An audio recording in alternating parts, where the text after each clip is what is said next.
Morning, Steve Ray in Chicago with the morning grain comments. Well, it's Friday. We had a pretty light volume trade overnight. We've got corn down, beans down a little bit, and wheat up a little bit. I think that the first thing that the market is going to be focused on is the Hurricane Harvey as it slams into the Texas coastline. Crude oil is up a little bit on concern that it could disrupt production. Most of it's going to be heavy rain across the Texas coastal areas. We'll be watching to see if rains move into the Delta and if it impacts harvest there. Most of the corn in the southern Delta has been harvested. We'll see if it disrupts any the soybean crop, soybean harvest, or if it disrupts any movement of the Gulf for exports.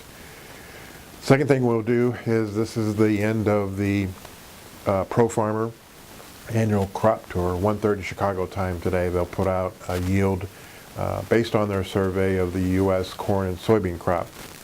Historically, they've been below both the USDA's August corn and soybean yield and also the final number. So they have a historical precedence of coming out with a lower yield. I think most people are looking at their soybean yield because their pod counts have been below what one would think would justify the USDA's August soybean yield.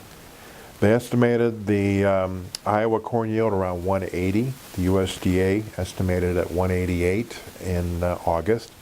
But they did estimate the Minnesota yield at 191, and the USDA in August said it was 183. So that also might be a push as far as the corn yield is concerned. International Grain Council raised the wheat estimate 10 million tons due to bigger crops in Russia and the Black Sea.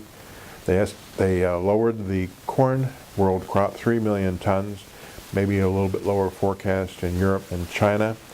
And they upped the previous estimate of soybean crop about 2 million tons. Again, probably more than anything else, the number that the USDA put out as far as the U.S. crop in August. Funds yesterday were buyers of beans, meal, corn, and wheat, sold some soybean oil.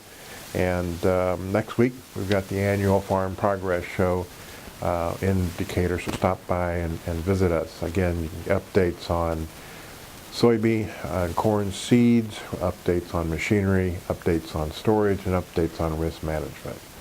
Weather looks good for the show, so come on down and visit us at the ADM tent.